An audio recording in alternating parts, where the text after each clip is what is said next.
Well, hi there, everybody. Hellcrex here. Just doing a little update for the channel. It's been a little while since I've done one of these. We have the Musty Wargamers show coming up on Thursday night at 9 Central Standard Time or 9 Chicago time. So in reference to that, it depends on if it's like 10 Eastern, 8 Mountain, 7 Pacific, however you may be, or if you're across the pond someplace. Just stop in if you're up. Come watch the show. We got a couple topics or three that's going to be on my channel.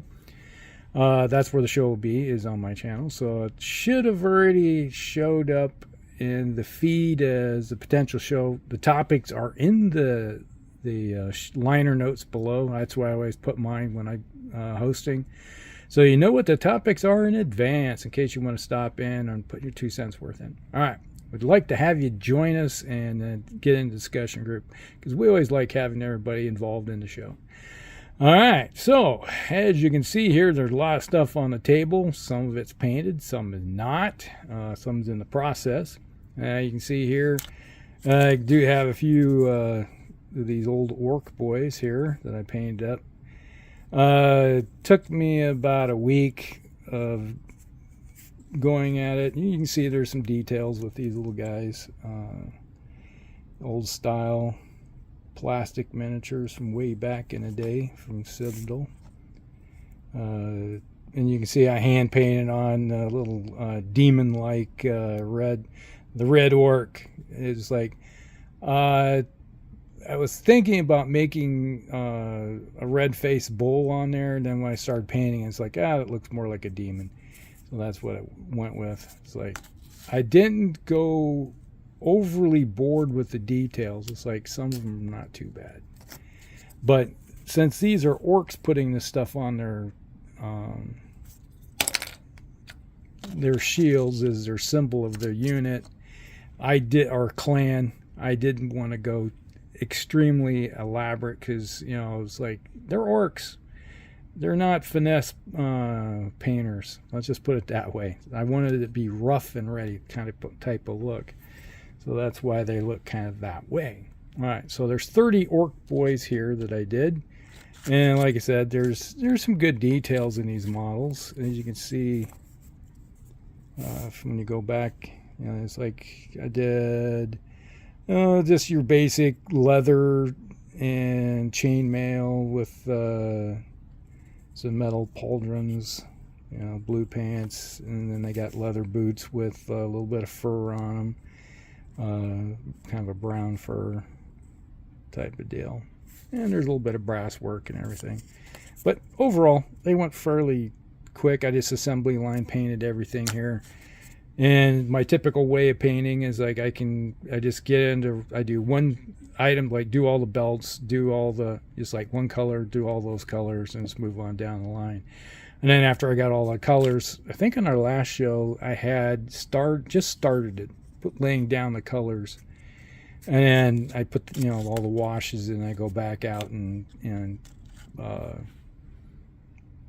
basically highlight again. So that's basically how I do things. And then I was like looking at the shield. The shields took me the longest. I was looking at like, what do I want to do with these bloody shields?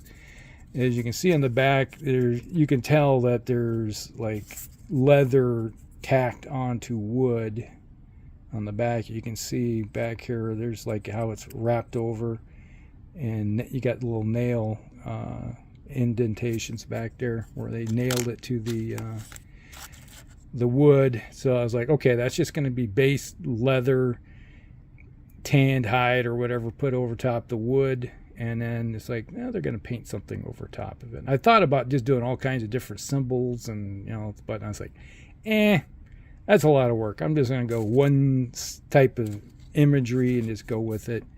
You know, these are just orc boys that are going to be in a basic unit that are going to get mowed down probably, or exterminated in one way or the other. So there's 30 of them. And then what else? this unit, I've been contemplating, I need to add some command, like a banner and a musician.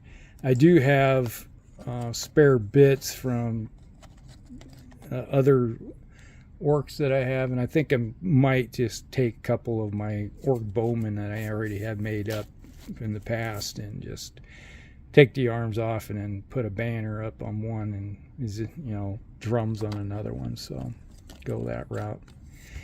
So that's what those orc boys are. Got those. All right, let's just move these little guys out of the way. There's a little better panoramic view of them. All right, slide these out of the way. All right, here's the next thing I worked on. And say it's a little chilly in the house right now. It's like 60 degrees because the temperatures dropped overnight into about 50 degrees last night. With all the windows open and the house is cold. All right, so here we got a couple Mauler Squigs that I 3D printed. They're supposed to have gone together as one complete big massive unit, and I decided not to go that route. I decided just to make it 2 squigs, and this is the guy that's supposed to be on top. This is the one that's on the bottom, and I was like, he's supposed to be kind of like standing, like you sort of see the indentations where the foot's supposed to be right there, but I was like, nah, I'm gonna just make 2 Mauler Squigs to go with these guys. All right, so you can see nice little 3D printing.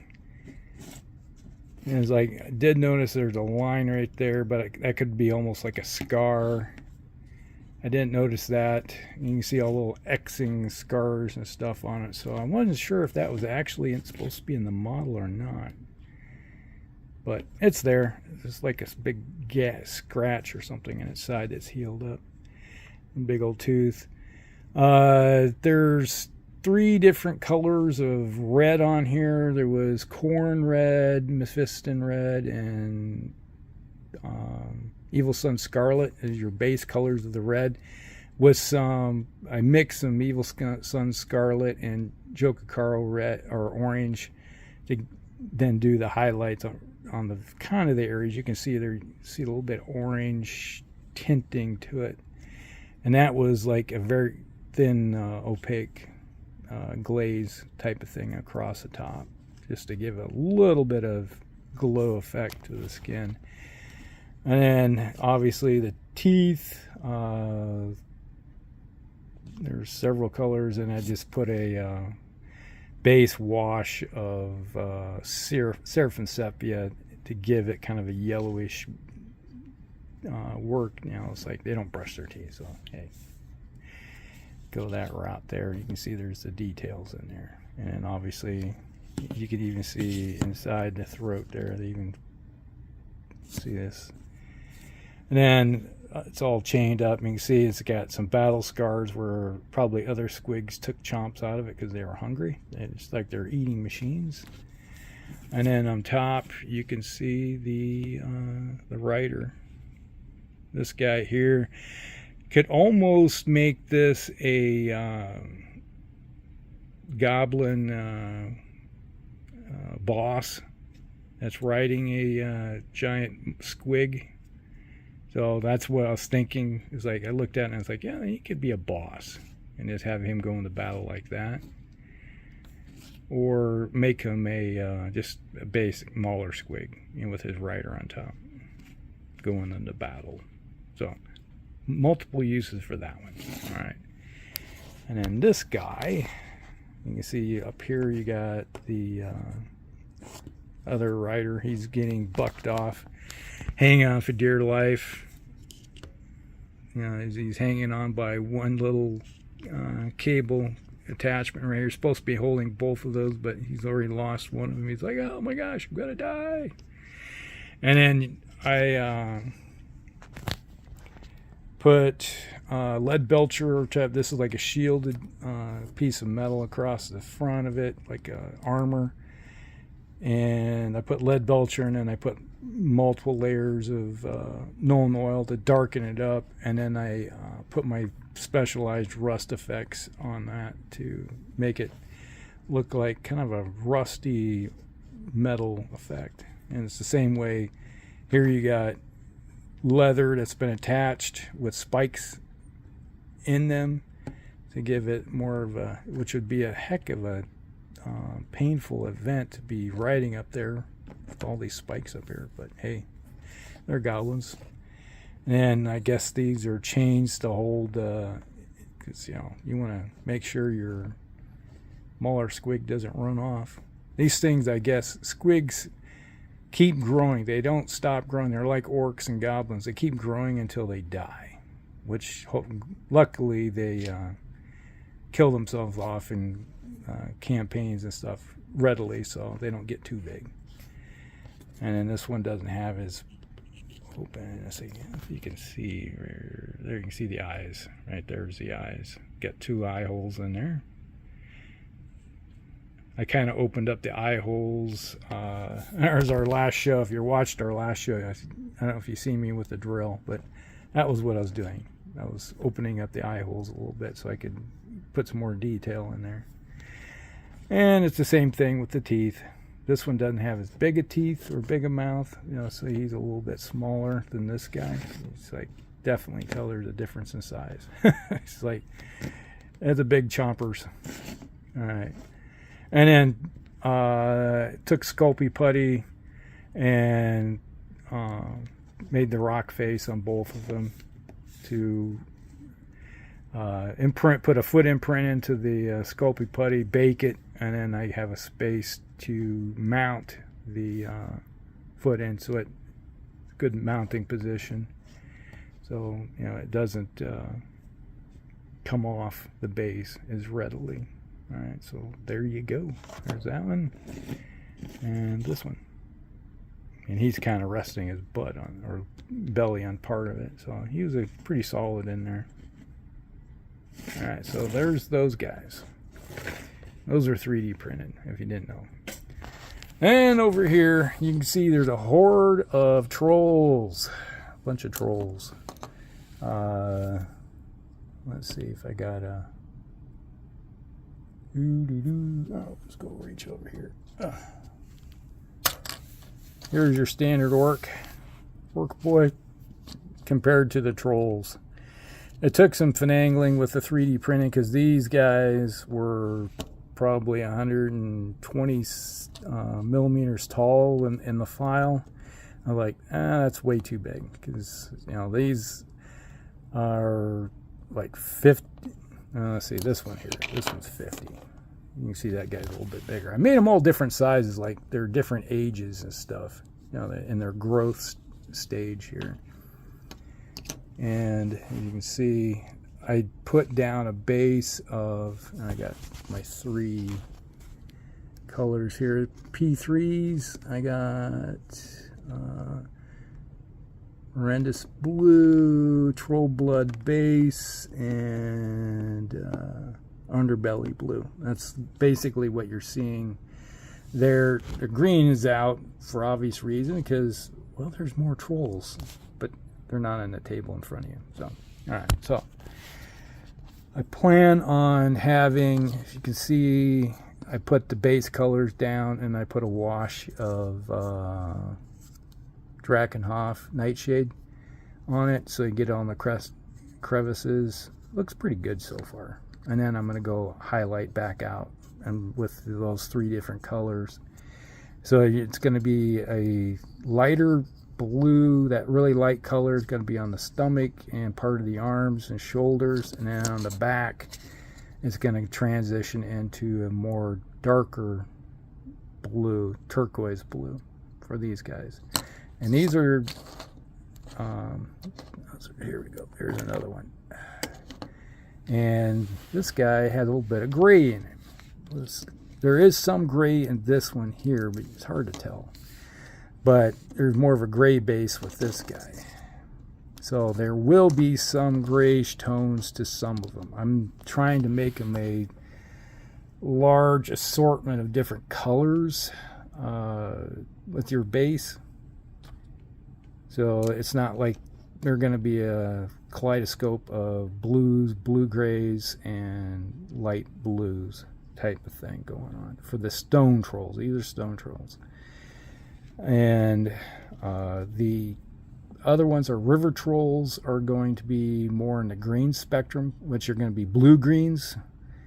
That base, that's why you see that other green out there. I have to put the base colors on those, so that's what I plan on doing today. Let's get my base colors down before I get really going with everything.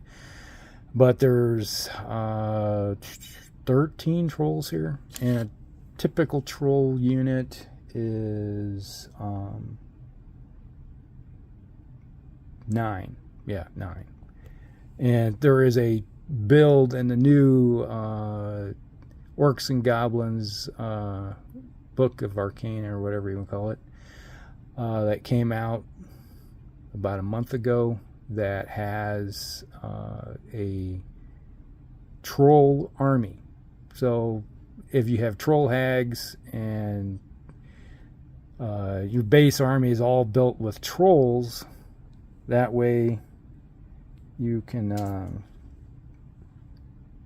fill out, I think it's 4 or 5, you can easily fill 4 or 5 different units of trolls with 9 each, I think is how it works out. It's more of just a idea that I'm looking at. I have to sit down and see how much a 2,000 point troll army that, because I got a couple troll hags over here that I need to put on the table. But for every troll hag you have, you get to bring another troll unit, and I think a standard troll is like 40 points or something like that, and I think a river troll is like 42 to 45. So that gives you an idea how many you can bring in. So roughly 4 units of trolls easily you can put on the table, and with some troll hags in addition. So it'll be an interesting little project in the future, how slowly add to it, because this I think I have 13 plus, I think there's 10. So yeah, I got like 24 trolls and 2 troll hags already printed out. So eventually I have to sit down and figure out how many I can put in a unit, and maybe fill in the gap with a few goblin archers or something like that. So there you go. Yeah, just move over here. Here you go. Yeah, let's see. What is it? Where's the book? Here we go. Yeah, there we go. Arcane Journal, Orcs and Goblin Tribes. That's where the troll army is sitting. And over here is a troll hag that I printed off, got it primed before all the weather rolled in. And then I have 10 river trolls right here. It's hard to see the detail on them, but you can tell with the there we go, reflection. So we got 10 of those little guys. So 2 units of 5 so far, and eventually I will print a few more just to keep rolling in. Basically, my goal is to have 4 units of 9 trolls. So that's the long-term project I'm going to be working on next, is trolls. All right, well, that's everything. So just remember, we have the Musty Wargamers on Thursday night, 9 Central Standard Time or 9 Chicago time. All right, hope to see you guys join us at the show. This is Hellcrex. You have a great day.